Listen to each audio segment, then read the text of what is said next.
L'immigration a de tout temps existé et même source de prospérité. Mais comment en est-elle arrivée à devenir ce fléau des temps modernes? L'immigration clandestine, une aventure ambiguë qui emporte adultes, jeunes et parfois même des enfants. Pour en parler, Maître Pierre Guémis. Maître Guémis est avocat, conseil juridique et CEO du cabinet PKD World qu'il a créé depuis 2004. Bonsoir Maître et bienvenue sur le plateau du Grand Défi. Bonsoir Marie-Lise Guessant. Maître, les images de bateaux échoués, de camions dans le désert nous assaillent chaque jour et les chiffres sont éloquents. Le rapport OIM de 2017 indique 5350 décès en 2015 et presque autant en 2016. Alors dites-nous, pourquoi est-ce que nos jeunes ont tant envie de partir? Très bien. J'ai plutôt envie de me poser une autre question. Pourquoi ne nous engageons pas assez pour freiner cette jeunesse à partir? Je me suis réveillé un matin, les mêmes chiffres, 500 morts, venant des côtes libyennes, c'est des côtes italiennes, 500 morts, hommes, femmes, enfants, désespérés, au point de se dire, si je pars, je meurs, si je reste, je meurs, je préfère partir et mourir. Quel désespoir de cette jeunesse, de cette population africaine, de partir et de mourir. Alors pourquoi? Posons-nous la question, qu'est-ce que nous faisons, nous, acteurs de ce civil, politiciens? Nos responsables sont partagés. Nos responsabilités sont partagées. Notre vision n'est pas assez forte pour maintenir cette jeunesse en Afrique. On y arrivera tout à l'heure, Maître. Mais je veux dire, la situation est-elle si déplorable que cela en Afrique? C'est vrai qu'il y a des pays où il y a la guerre, il y a des pays où il y a de la famine, mais la situation est-elle si généralement déplorable pour que presque tous nos jeunes aient envie de partir?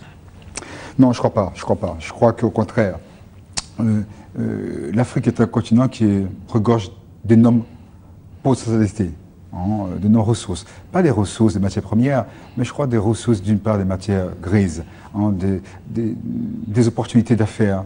Mais je crois que nous avons un vrai problème de mentalité. Parce que même, parfois, ce sont des jeunes diplômés. Tout à fait. Je pense que c'est une révolution de mentalité qui est nécessaire. Modifier notre mind, modifier totalement notre état d'esprit et se rendre compte que nous pouvons construire à l'image d'Israël, de ces personnes qui ont tout quitté, de la Russie, de la Pologne, pour créer Israël. Mais il faut que je pense qu'on se dise, on est tous acteurs du développement de notre pays et que les acteurs du développement d'un pays ne sont pas que des politiciens. Nous devons aussi, nous, société civile, à développer notre pays. Nous devons nous saisir de ce champ et de cette initiative personnelle, privée, pour se dire, notre place est en Afrique et notre place n'est pas en Europe pour développer l'Afrique. Voilà. Vous l'avez fait, nous en parlerons tout à l'heure. Restons en Côte d'Ivoire, je prends encore un autre chiffre. 839 migrants clandestins en février 2017. Alors la Côte d'Ivoire n'est pas un pays en guerre, en tout cas n'est plus dans une situation de conflit. Il n'y a pas de famine, il y a des écoles, il y a des universités. Que vont faire autant de jeunes Ivoiriens à l'extérieur? Je ne parle pas d'immigration régulière, qui est un phénomène tout à fait normal, mais dans ces camions de la mort et sur ces bateaux, jeunes hommes et jeunes femmes confondus. Écoutez, n'y a-t-il pas la possibilité en Côte d'Ivoire d'entreprendre ou de trouver un emploi? Je crois qu'on n'est pas sur cette question d'entreprendre, trouver un emploi. Je pense que la question, c'est pas d'entreprendre, trouver un emploi. Je vois dans les avions que je prends, quand je prends l'avion de Roissy-Charles de Gaulle pour Abidjan, qui ne dure que 6 heures, par rapport aux longues périodes je dirais, d'heures de voyage ou de trajet que je fais entre Shanghai, Paris, etc. 6 heures de vol pour faire Paris-Abidjan, je vois des jeunes français, espagnols, chinois, maghrébins, débarquer à Abidjan, aller dans les hôtels, lancer des entreprises, sans les citer, hein, des start-up françaises, travailler dans les groupes français. Donc je vois des jeunes qui se disent, bah, tiens, ils veulent en Afrique. Et moi, quand je repars d'Abidjan, je vois la vision contraire.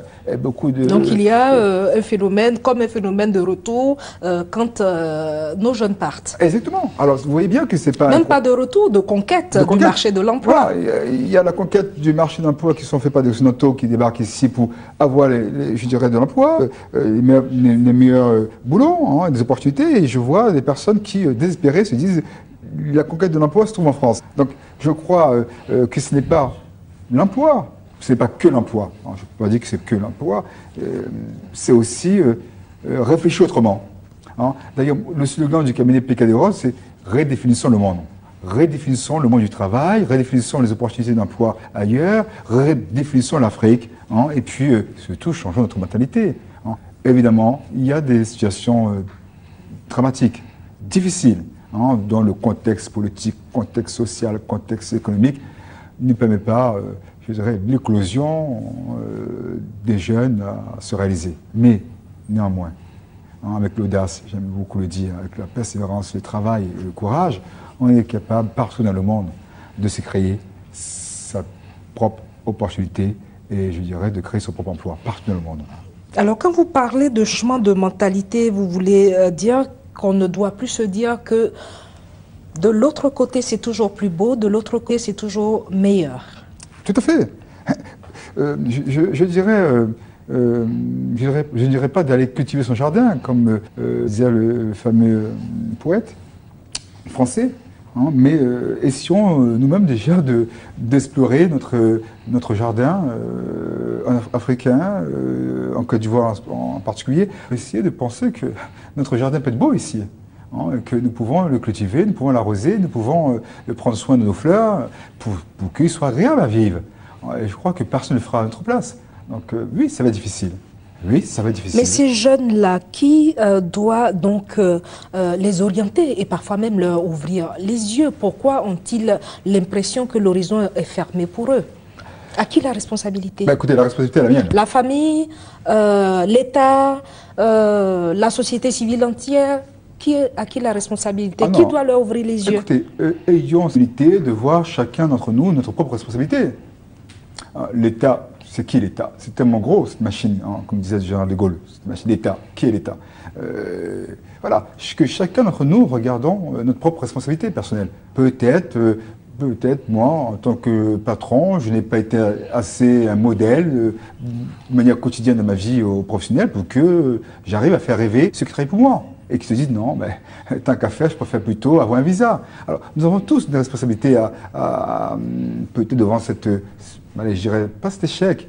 Allez, on va se permettre de dire, cet échec des élites, hein, parce que je pense qu'il y a un échec d'élite africaine. Donc, ce modèle, cette exemplarité que l'élite africaine devrait avoir, n'arrive pas à freiner, je dirais, ce désespoir mental, moral, intellectuel, pour se dire, ailleurs est meilleur.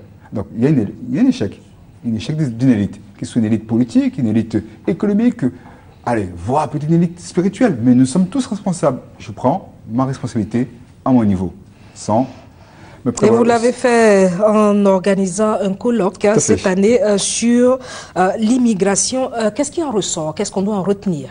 Alors, oui. Avant de répondre, si vous permettez, cette passerelle que vous me donnez, oui, cette responsabilité, je l'ai prise. Je me suis dit, 500 morts, en regardant ma vision, tournant ma tête à droite, à gauche, voyant mes enfants. Qu'est-ce que je fais? Qu'est-ce que je fais? Est-ce que je parle pour dire, qu'est-ce qu'ils font les bateaux, ils sont fous, c'est choquant, j'en discute au café du coin, à ma gardienne de mon immeuble à Paris, ou à mon gardien à Abidjan, ou qu'est-ce que je fais? Alors, je me dis, je vais essayer de sensibiliser humblement avec mes collaborateurs, mes collaboratrices, d'organiser un colloque d'immigration ici et de réfléchir à une thématique. Alors, voilà, qu'est-ce que ce colloque a pour but? C'est de dire, nous, acteurs de la société civile, on s'approprie, on se prend cette thématique et on essaie de réfléchir ensemble. Cette thématique n'appartient pas ni à l'État, ni aux ONG, ni à l'Union européenne, ni à l'Union africaine, ni à l'OIM, mais appartient à toutes les personnes de bonne volonté qui veulent réfléchir sur une thématique pour se sentir mieux demain. Et donc, alors, qu'est-ce qui en ressort concrètement? Parce que les colloques produisent beaucoup de recommandations, de suggestions. Il y en a eu de précédents. Qu'est-ce qu'on retient concrètement du cabinet, qu'est-ce qu'on retient donc concrètement du colloque organisé en 2017 sur l'immigration par le cabinet PKDO? Alors, écoutez, la question est directe. Concrètement. Je vais être pragmatique, si vous permettez. Une application, une solution concrète. Je vais être pragmatique. Première chose, nous allons organiser des rendez-vous dans l'emploi au sein de toutes les universités ou la plupart des universités de Côte d'Ivoire et des mairies en Côte d'Ivoire. Organisation des rendez-vous dans l'emploi. Ce qui veut dire, ce rendez-vous dans l'emploi va permettre d'une part de montrer qu'on peut être auto-employeur, hein, on peut être son propre patron parce qu'on a des compétences et que nous allons mettre ces compétences en avant pour que des personnes utilisent les compétences des uns et des autres. C'est un rendez-vous dans l'emploi. Ce que certains Américains aiment bien appeler des petits jobs. Hein, voilà. Nous, c'est rendez-vous d'emploi. Deuxième chose, pour que ce rendez-vous d'emploi soit efficace, pour être concret, nous avons créé une application. Une application qui s'appelle PKD Lingua, une application de mise en relation. Hein, nous considérons que la révolution numérique, nous avons le droit, nous, Africains, de s'approprier. La révolution numérique, ce n'est pas qu'Uber, ce n'est pas que Google. Nous aussi, Africains, nous pouvons innover, nous pouvons imaginer des applications qui sont je dirais, dans l'air du temps et qui permet d'une part de révolutionner ce monde du travail. Donc une application, PKD Lingua, pour le rendez-vous d'emploi. La troisième chose concrète que nous avons organisée par rapport à ceci, c'est de participer avec les ministères qui souhaitent être partenaires avec nous, de participer par des sensibilisations d'ateliers hein, sur l'éducation financière, hein, comment aussi, je dirais, réfléchir pour épargner financièrement, donc avec le ministère de l'Éducation nationale. Et dernière chose, concrètement, nous allons lancer une caravane de colloques d'immigration à Paris, à Beijing, à Montréal, et nous avons fait ceci à Abidjan. Voilà, concrètement, 4 actions concrètes qui seront menées d'ici peu, la semaine prochaine, pour le rendez-vous d'emploi. D'accord. Alors, maître, on a parlé d'immigration clandestine, mais il y a aussi celle qui emmène loin de nos pays les cerveaux africains, donc la fuite des cerveaux. Alors, qu'est-ce qui est fait pour cela? J'ai pas eu cette chance d'être conseiller des ministères de l'Éducation nationale, de l'enseignement supérieur de recherche, mais je reviens encore, c'est cette belle phrase du président Kennedy, qui disait à un moment donné, devant des étudiants berlinois, et il parlait, je crois, en anglais ou en allemand, mais je crois que c'était en anglais. Il disait, ne vous posez pas qu'est-ce que le pays peut faire pour vous, mais posez-vous la question qu'est-ce que vous pouvez faire pour votre pays. Alors cette fuite des cerveaux, c'est toujours la même chose. C'est cette responsabilité personnelle des uns des autres, se dire qu'est-ce que je fais avec mon cerveau, ma matière grise, pour être utile à mon pays. Donc c'est une remise en question personnelle de chacun, sans juger la vie et les choix des uns des autres. Chacun a une histoire, une histoire douloureuse, une histoire professionnelle difficile. Je sais de quoi je parle, en restant en Côte d'Ivoire, en Afrique. C'est pas tous les jours facile ici. Mais vous avez quand même fait le choix de revenir. Oui, et je peux vous dire, c'est pas tous les jours facile. Oui, sans préjuger et sans me permettre de dire qu'il faut un mauvais choix ou un bon choix, cette fuite des cerveaux, chacun a une responsabilité vis-à-vis de ce qu'il pourrait apporter à son pays. Hein, donc voilà, je sais pas, je crois que c'est plutôt une sensibilisation, c'est plutôt l'amour de son pays, l'amour d'être utile. Il faut avoir ce principe un peu messianique, voire un peu arrogant, certains le disent arrogant en Afrique, mais je pense d'avoir cette volonté de se dire je suis utile pour mon pays, que je sois un mécanicien, que je sois un chauffeur de bus, que je sois un avocat, mais je suis utile à mon pays car tous les jours je veux faire bien pour ce pays. Et c'est ce qui vous a amené à revenir en Côte d'Ivoire. Alors je précise, vous n'êtes pas un fruit de l'immigration, vous êtes français de par votre mère, mais à un moment donné, vous avez décidé donc de revenir en Côte d'Ivoire, le pays de votre père, pour donc installer ce cabinet. C'est ce sentiment-là qui vous ramène au pays? Oui et non, c'est le sentiment. Un sentiment vient de part, Marie-Gisèle. Ce sentiment vient d'une éducation, soit de l'environnement. Un sentiment ne vient pas, je dirais, de manière subite, comme une grippe arrive. Et même une grippe vient aussi d'un environnement. Mais le sentiment vient du fait que j'ai été certainement éduqué par une famille, pas aussi une jésuite, où on nous a transmis ces valeurs d'élitisme, d'utilité. Donc forcément, je pense être plus utile en Afrique qu'en France. Hein.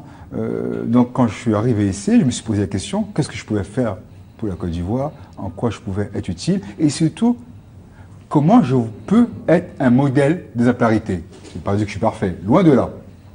Mais chercher à être un modèle d'exemplarité dans ma vie quotidienne, au sein de mon travail, au sein de mes partenaires, et voilà ce qui me donne envie de courir en Afrique.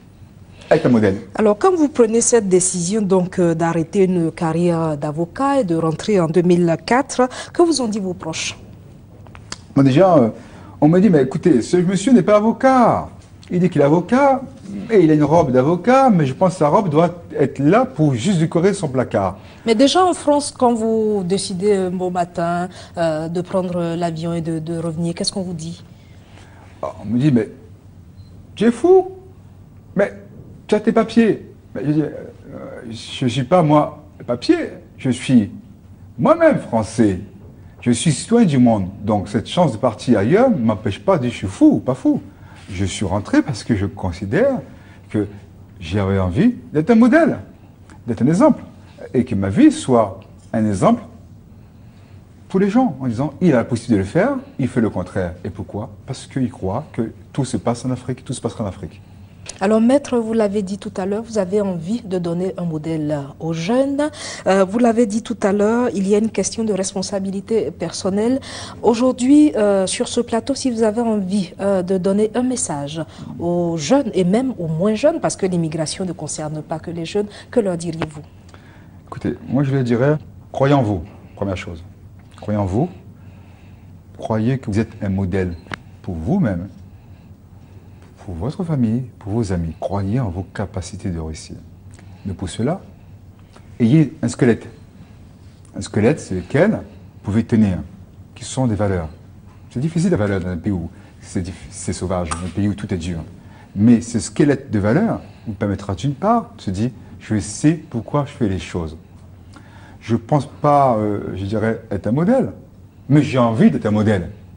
Donc, c'est une nuance importante entre ne pas être un modèle et envie. Je dirais aux jeunes, ayez envie d'être un modèle et ayez un squelette de valeurs pour pouvoir changer cette Afrique, que l'image que les gens ont de l'Afrique se modifie par rapport à chacun de nos comportements au quotidien.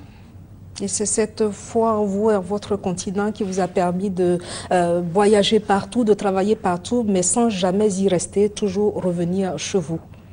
Tout à fait. Je dirais, c'est cette foi en Afrique.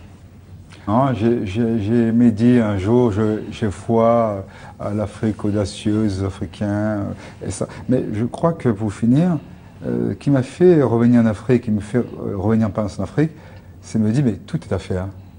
Tout est à faire. Hein, nous avons la possibilité de tout faire, et de tout refaire. Nous avons été des prisonniers mentalement, nous avons la possibilité de nous libérer. Nous avons un pays qu'on peut construire, des infrastructures nouvelles, nous pouvons le faire. Nous avons une population jeune qui peut être une population battante.